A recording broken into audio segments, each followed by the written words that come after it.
ጤና ይስጥልኝ የተወደዳችሁ የኢትዮ ፎረም ቤተሰቦች እንደምን ቆያችሁ? ለአሁኑ ያሰባሰብናቸውን መረጃዎች ከዚህ እንደሚከተለው ማቅረብ ጀመርን። ዋና ዋናዎቹን በቅድሚያም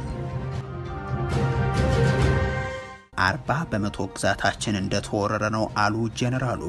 ለመከላከያ ሰራዊቱና ለ4 ኪሎ አስተዳደርም ጥያቄ አቅርበዋል። ዝርዝሩ ተዘጋጅቷል። አዲስ አበባን ጨምሮ በተለያዩ የሀገሪቱ ከተሞች የሕክምና ባለሙያዎች ሰልፍ ወጡ። የሥራ ማቆም አድማን ጨምሮ እርምጃ ለመውሰድ ቀነ ገደብ ካስቀመጡና ለጠቅላይ ሚኒስትር አብይ አህመድ ደብዳቤ ከጻፉ በኋላ ነው ሰልፎች እየተደረጉ የሚገኙት። የምንመለከተው ጉዳይ ይሆናል። በጠቅላይ ሚኒስትሩ ቢሮ የተፈጠረውን አሃዝ የበከር ሻሌ ቢሮ እንዲያትም መታዘዙ ተሰማም። ዓለም አቀፍ የመገናኛ ብዙሃንና ባለሙያዎች የጠቅላይ ሚኒስትር አብይ አህመድ ቅጥፈት እያሉ የዘገቡትን መረጃ መንግስታዊ ሪፖርት እንዲሆን መመሪያ መተላለፉም ታውቋል። ሰሙታላችሁ። የብልጽግናው መንግስት ብርቱካን ተመስገንን ጨምሮ 16 ግለሰቦች ላይ ክስ መሰረተም። ፍርድ ቤቱ ደግሞ 4 የኢቢኤስ ቴሌቪዥን ሰራተኞችን በዋስትና እንዲለቀቁ ትዕዛዝ ሰጥቷል።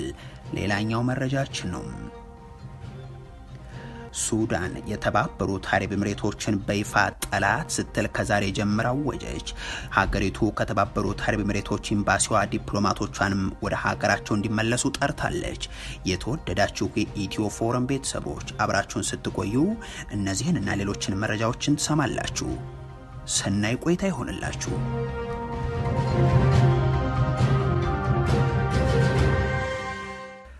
አዲስ አበባን ጨምሮ በተለያዩ የሀገሪቱ ከተሞች የሕክምና ባለሙያዎች ሰልፍ ወጡም።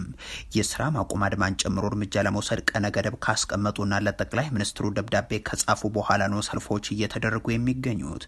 የሀገሪቱን ኢኮኖሚ የጦር መሳሪያ መሸመቻ የቆየ ጥሪቷን ጦርነት ማካሄጃ አድርጎ የቀጠለውና ለጦርነትም 10 ቢሊዮን ዶላር እናወጣለን 20 ዓመትም እየተዋጋን እንቀጥላለን ሲል የሚደመጠው የብልጽግናው አገዛዝ ለህዝብ አገልጋዮች ግን ደሞዝ መክፈል ተቸግሯል። ቤተ መንግስትን ከ10 እስከ 15 ቢሊዮን ዶላር አውጥተው እያነጹ የሰው ህይወትን የሚታደጉ ሐኪሞችን ግን የትርፍ ሰዓት ክፍያን እንኳን መክፈል እንዳልቻሉ የሚገልጹ ሹማምንት ያሉባት ሀገርም ናት ኢትዮጵያም።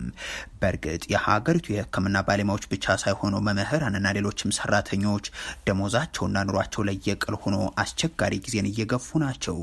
ከዚህም አነስተኛ ገቢያቸው ላይ በተለያየ ሰበብ መቆረጡ ሳያንስ በበርካታ ቦታዎች ደግሞ ደሞዛቸውን አሊያም የሰዓት ክፍያቸውን የተከለከሉ ስለምን ብለው በመጠየቃቸው የታሰሩ የተደበደቡ ቁጥራቸው ጥቂት አይደለም።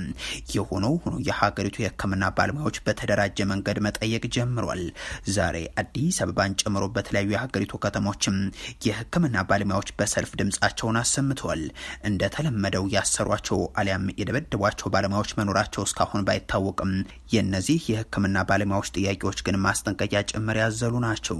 በአዲስ አበባ ቅዱስ ጳውሎስ ሆስፒታል ሰልፍ የወጡ የጤና ባለሙያዎችም መፈክሮችን አሰምተዋል።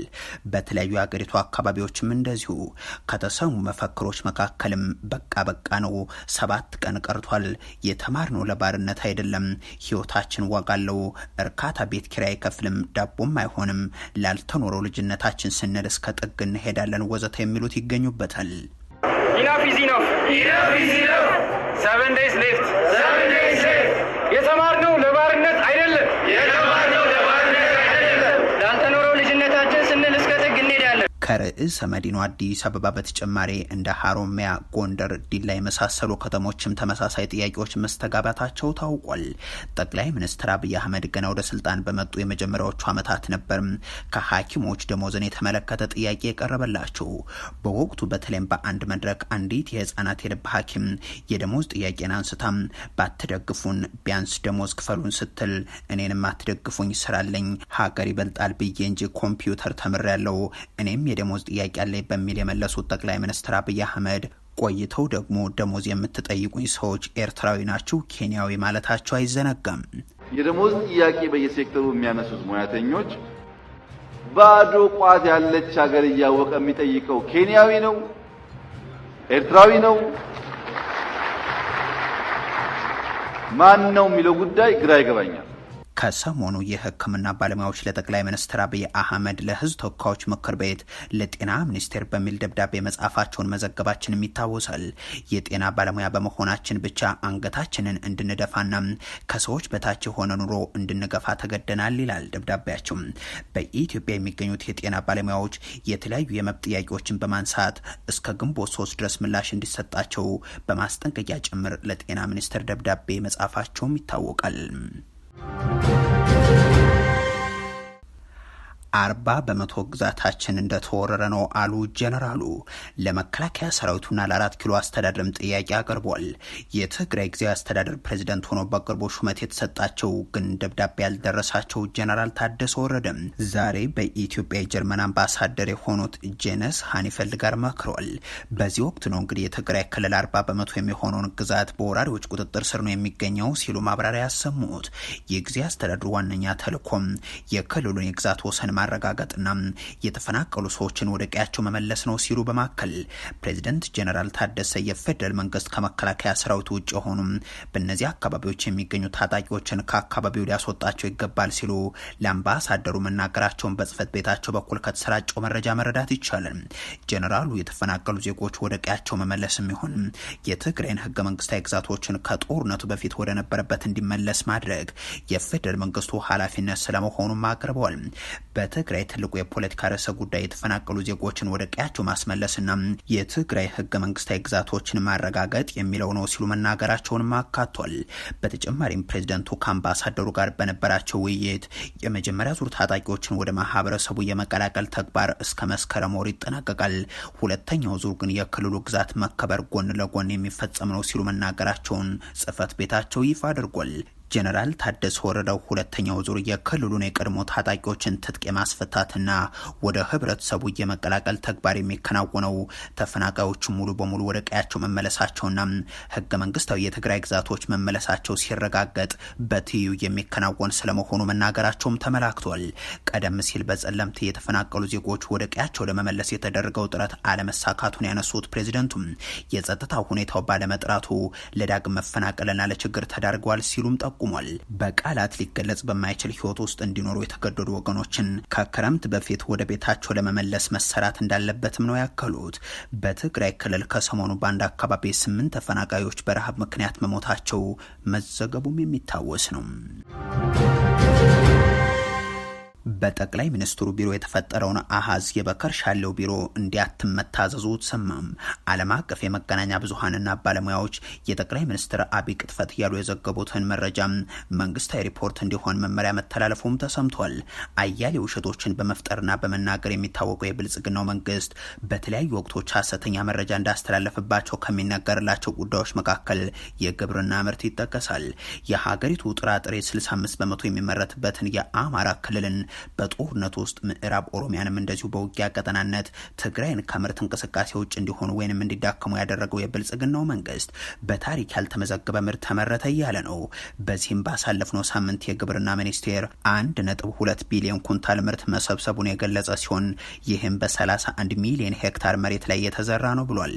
ይህ ማለት በአንድ ሄክታር ከ38 ኩንታል በላይ እንደተመረተ ተደርጎ የተፈጠረ ቁጥር መሆኑ የተሰማ ሲሆን ይህንኑ አሃዝ ግብርና ሚኒስቴር በበከር ሻሌ በሚመራው የማዕከላዊ ስታቲስቲክስ ኤጀንሲ በኩል እንዲወጣ ሊያደርገው መሆኑም ታውቋል። የሀገሪቱ ማሳዎች የሰራዊትና የታንክ ሙያ በሆኑበት ምርጥ ዘር ለአርሶ አደሮች በማይደርስበት በዚህ ሰዓት በአንድ ሄክታር 38 ኩንታል ምርት አመረትኩ የሚለው የብልጽግናው መንግስት ከየት አካባቢ ምን ያክል እንደሰበሰበ ግን በግልጽ አላብራራም። ይሁን እንጂ ይህንን የፈጠራ ቁጥር በይፋ መረጃ ቋት ውስጥ እንዲያስገቡ ለኤጀንሲው ኃላፊ በከር ሻሌ ተነግሯቸዋል ነው የተባለው። ብልጽግና ስንዴ በማምረት ከአፍሪካ አንደኛ ሆኛለሁ ብሎ ከተናገረ በኋላ በዘ ኢኮኖሚስት ዘገባ እውነት ቢሆን ጥሩ ነበር በሚል መገለጹናም 23 ሚሊዮን ሜትሪክ ቶን አመረትን ያለበትን ይህን አሃዝ ራሳ ጠቅላይ ሚኒስትሩ የፈጠሩት በሳተላይት መረጃዎች ማረጋገጥ የተቻለው ግን 7.5 ሚሊዮን ሜትሪክ ቶን ብቻ ነው ብሎም ነበር። አሁን ደግሞ መንግስት በተያዘው በጀት ዓመት የስንዴ ምርት 30 ሚሊዮን ሜትሪክ ቶን ነው ያለ ሲሆን አምና ከፈጠረው ቁጥር ተጨማሪ 7 ሚሊዮን አክሎበትም ቀርቧል። ይህንን አሃዝ ጭምር በሪፖርቱ እንዲያወጣ የታዘዘው የማዕከላዊ ስታቲስቲክስ ኤጀንሲም በኦህዴድ ብልጽግና ከፍተኛ ሹሙ በከር ሻሌ የሚመራ ሲሆን ከጥቂት ወራት በፊት የተጻፈው የዘ ኢኮኖሚስት ዘገባም በከርሻሌ እንዲህ ያሉ አሃዛዊ መረጃዎች እንዲፈበረኩበት የተደረገው የማዕከላዊ ስታቲስቲክስ ኤጀንሲ ባለሙያዎች እንዳይሰሩበትና ነጻነት እንዳይኖረውት እያደረጉ ነው ብሎ ነበር። ከሁለት ዓመት በፊት የጠቅላይ ሚኒስትሩን ሐሰተኛ መግለጫ እውነት አድርገን አናወጣም ያሉ ሰራተኞች መባረራቸውም አይዘነጋም። ጠቅላይ ሚኒስትሩ በፓርላማ ቀርበው የሀገሪቱን ማክሮ ኢኮኖሚና ዓመታዊ እድገት በተመለከተ ያቀረቧቸውን አሃዛዊ መረጃዎች የኤጀንሲው ሰራተኞች በሚያወጡት መረጃ ላይ እንዲካተቱ ሲጠይቁ ፈቃደኛ ሳይሆኑ በመቅረታቸውና ሰራተኞቹ የሀገሪቱ ኢኮኖሚም በቀጣዩ 2 ዓመት እየገባበት ነው ያሉትን አደጋ የሚያሳይ መረጃ ሊያወጡ ነው ሲሉ በመገኘታቸው በጠቅላይ ሚኒስትር ጽህፈት ቤት ትዕዛዝ እንዲባረሩ መደረጋቸው መዘገቡ ይታወሳል። ከቅርብ ጊዜ ወዲህ እንዲህ ያሉ መንግስታዊ የፈጠራ አሃዞችን እየተቀበለ እንዲያትም የሚደረገው ማዕከላዊ ስታቲስቲክስ ኤጀንሲ ከሁሉም በላይ ደግሞ የስንዴ ምርትን በማስመልከት በተፈጠሩት ቁጥሮች ላይ እንዲያተኩር ተደርጓልም ተብሏል። ጠቅላይ ሚኒስትሩ በየአጋጣሚው የሚያወጧቸውን የፈጠራ ቁጥሮችን የሚያትመው ይኸው ተቋም 23 ሚሊዮን ሜትሪክ ቶን አምርተናል፣ ኤክስፖርት ማድርገናል የሚለውን ሪፖርት እንዲያትም መንግስታዊ ጫና እንደተደረገበት መጽሔቱ አስነብቦም ነበር። ይሁን እንጂ የኢትዮጵያን ስንዴ ገዛሁም አመረትኩም የሚል አንድ ዓለም አቀፍ ገበያና መንግስት እስካሁን ሲሰማ አልታየም። የግብርና ሚኒስትር ደኤታው መለስ መኮንን ከአፍሪካ አንደኛ ስንዴ አምራች መሆናችን ከተነገረን ያምርት የታለ ብሎ ሲጠየቁ እኛም የት እንደገባ እናውቅም ማለታቸውም የሚዘነጋ አይሆንም። ግን ደግሞ ስንዴ ይሄን ያህል ከተመረተ የት እየገባ ነው የሚለውን እኔ የሁላችንም ጥያቄ ነው መሆን ያለበት። እዚህ ላይ ስለማይመችና በደንብ በመረጃ ማጠናቀር ስላለብን ካልሆነ የባሌ ስንዴ አርሶ አደሩ ቤት አይገባም። በቀጥታ ተጭኖ የት ነው እየሄደ ያለው? የአርሲ ስንዴ በቀጥታ እዛው ከማሳ ላይ ሃርቨስት ተደርጎ በትልቅ ትራኮች ተጭኖ ነው የሚሄደው። የት ነው የሚሄደው? የብልጽግናው መንግስት ብርቱካን ተመስገንን ጨምሮ 16 ግለሰቦች ላይ ክስ መሰረተም። ፍርድ ቤቱ ደግሞ 4 የኢቢኤስ ቴሌቪዥን ሰራተኞችን በዋስትና እንዲለቀቁ ትዕዛዝ ሰጥቷል። ገና ክሱን ከመመስረቱ አስቀድሞ ከፍርድ በፊት ነጻ ሆኖ የመታየት መብታቸውን በሚጋፋ ሁኔታም ዘጋቢ ፊልም ያሰራባቸው ተጠርጣሪዎችን ዛሬ መንግስት ፍርድ ቤት አቅርቧል።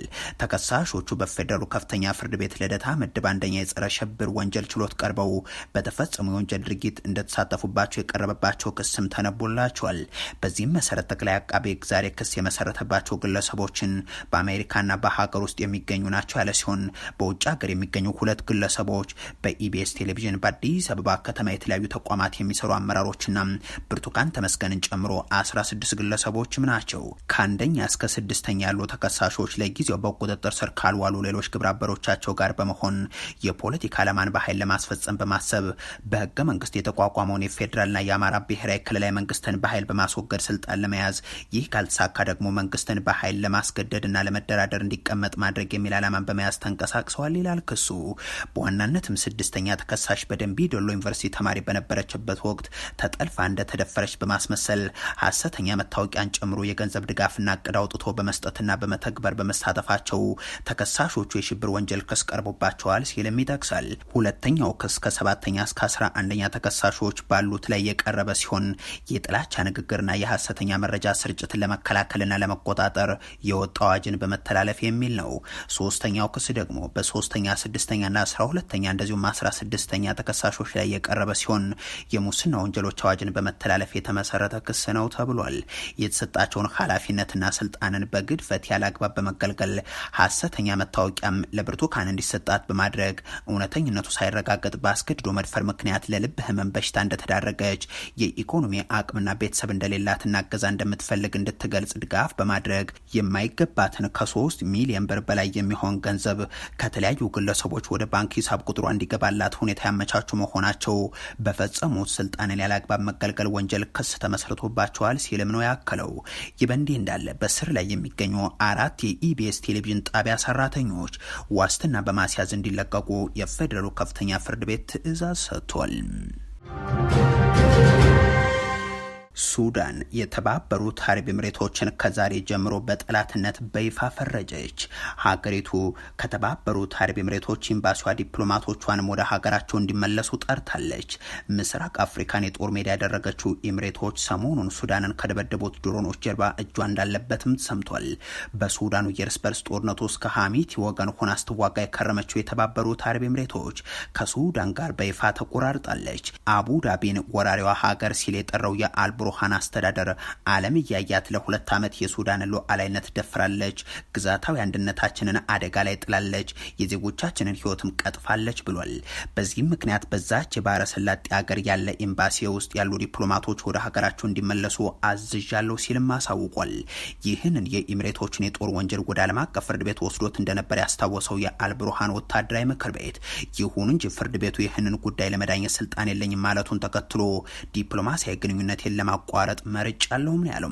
የተባበሩት መንግስታት የዳኝነት ፍርድ ቤት አይሲጄም የተባበሩት አረብ ኤምሬቶች የሱዳን ፈጥኖ ደራሽ ኃይል ጦር መሳሪያ በማስታጠቅ በምዕራብ ዳርፉር ግዛት አረብ ያልሆኑ የማሳሊት ጎሳዎች ላይ የዘር ማጥፋት ወንጀል እንዲፈጸም ተባባሪ ሆናለች በማለት ሱዳን ያቀረበችለትን ክስ ማየት አልችልም ሲል የወሰነው ባሳለፍነው ሰኞ ነው። ፍርድ ቤቱ ክሱን የማየት ስልጣን የለኝም ያለው አንድ ሀገር በሌላ ሀገር በዘር ማጥፋት ወንጀል በተባበሩት መንግስታት ፍርድ ቤት ክስ እንዲመሰረትበት የሚፈቅደውን የዓለም አቀፉን የዘር ማጥፋት ወንጀል ድንጋጌ አንቀጽ ለይታ እንዳላጸደቀች በመጥቀስ ነው።